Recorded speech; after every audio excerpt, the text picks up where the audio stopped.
And then I crush it, tell my girl why I'm so bold. Until she trusts it. I'm like the world inside a snow globe. Rap for the memories. Painted murals on the smoke show. So when I was in high school, I played a little football. We won some games. We win a state championship. I love that state championship. I love that school. And like a lot of us in this era, tattoos everywhere. We got tattoos all the way up, right? The first tattoo that I ever got was my high school mascot. It was a sundevil, little tiny sundevil right here. Buddy gave it to me in a living room, which I would not suggest. It took 6 hours for this little tiny tattoo. It was free. I just had to buy the ink from Walmart. So that's a win.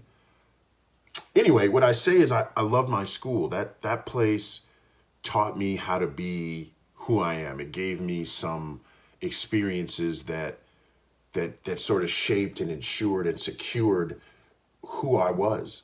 I love them colors. They're my favorite colors.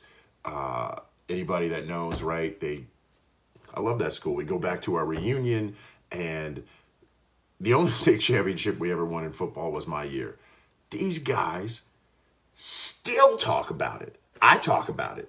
It's inside you. It's innate. There's something about that experience with those people at that time during that era that I've done some wonderful things since then, clearly.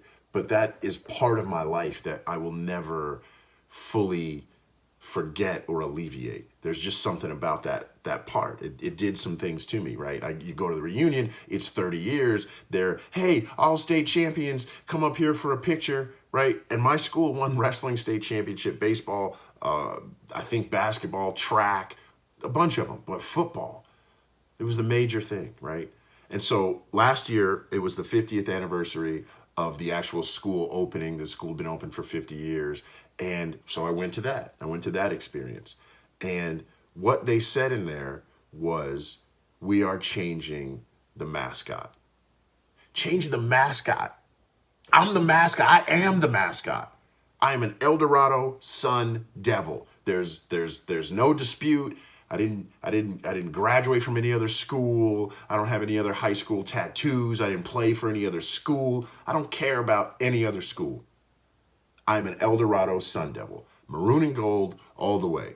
Well, evidently there's a trade licensing agreement with Arizona State, who it's their logo, their color scheme. So that agreement either ran out or got canceled, or I don't know all the things, but they're changing the mascot.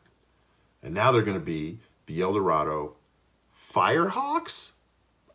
I don't know. I don't know if the color scheme is going to be the same. I don't know if it will kind of look like a Sun Devil, but the Sun Devils it's over. So all of those announcements, all of those PA, overhead Sun Devils, all those colors, all the jumping jacks, everything that I did is no longer.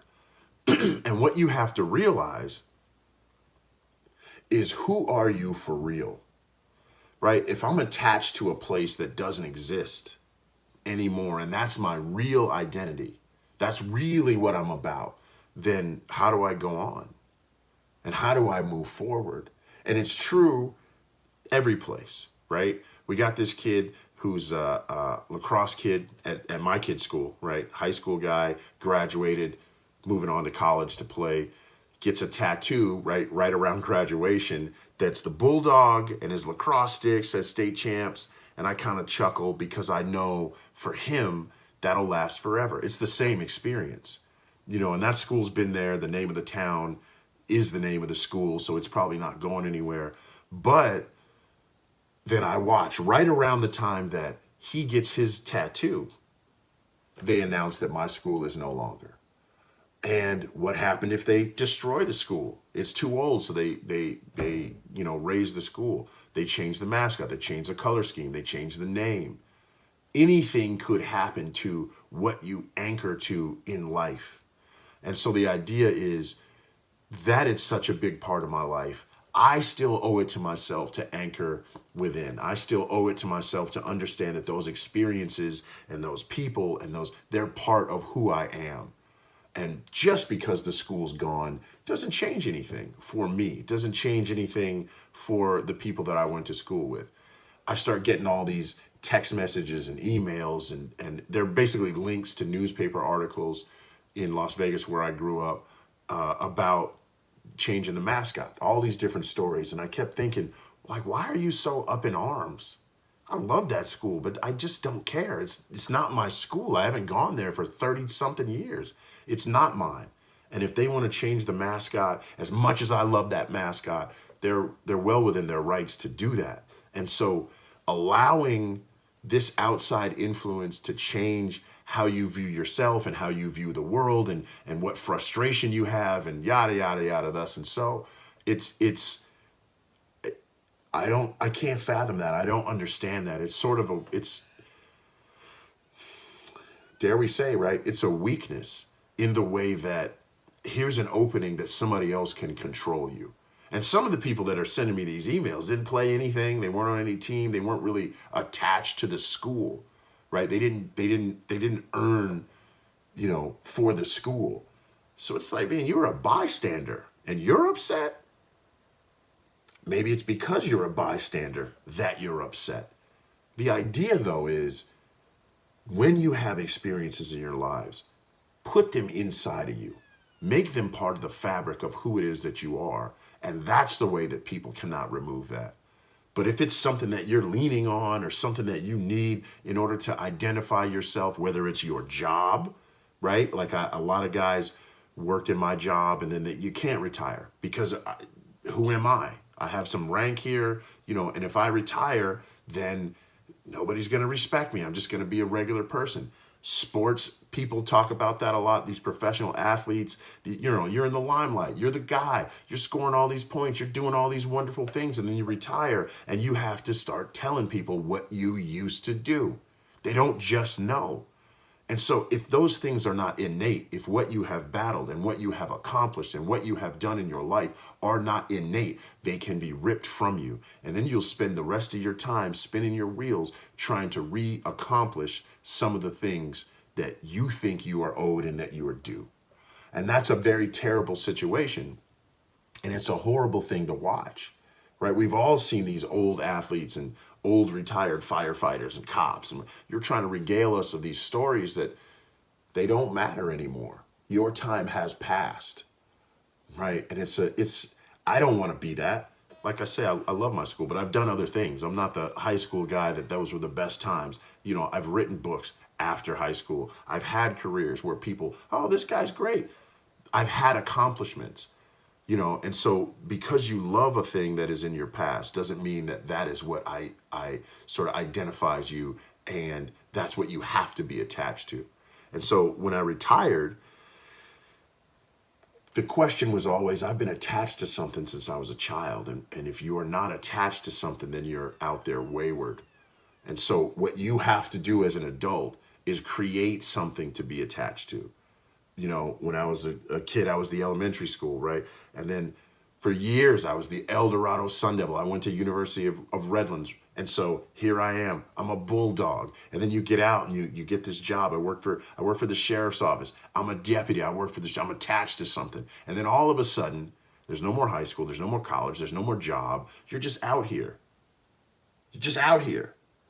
I got to develop a brand that sort of played into, here's a job, so now I'm attached to something. Humble everything, humblenorthamerica.com, humble Instagram, humble kitchen, all sorts of things that we have, but I'm attached to something. You got to be attached to something. And if you can generate that attachment, if you can create what you're attached to, then nobody can take that away. But if you're only attached to where you went that somebody else established, when they take that away from you, because eventually all things end, then where are you? It has to be innate, and it has to be part of you. And that is what your children watch. That's what they see. They laugh, oh, this guy with his high school stuff, right? You're almost 50, you're ancient. Yeah, okay, it's funny. But they don't see me withering under the pressure of loss. They don't see, oh, if they take something away from this man, that he won't be able to function. He won't be able to move forward and go on to the next challenge, which is what you're trying to teach your kids, because they're going to have problems. It's just how it is. They're going to have some problems. But what you want to exemplify is, how do you deal with those things? How do you deal with loss? And how do you deal with shaping yourself in this world? And you're going to pull in all these different experiences and all these different places, and they'll be part of you. They will. They should be. But they can't be you, right? They can't be who you are. You're just this. That can't be that. Anyway, I don't know what they're going to do with my school. I care, but I don't. You know, I'll go to another reunion. It'll be weird sitting in the same stands, but with a whole bunch of other things. And I'll probably wear El Dorado Sundevil stuff. Let's keep it real. I'm not a Firehawk. I don't even know what that is. Maybe it's cool. If it is cool, I might buy one. Let's keep it real. But I do understand who I am, where I'm at. And that's one of the better gifts that I can give the people that are watching me, to figure out how they're supposed to grow. Anyway, take care. They'll change you if you let them. Have a good day. In the mirror and arrest his dreams and his ego, he defenseless. Say the party for the guest list. Ain't nobody wanna test this. It's my illusion when my chest is feeling low and deflated and defeated, where I hide.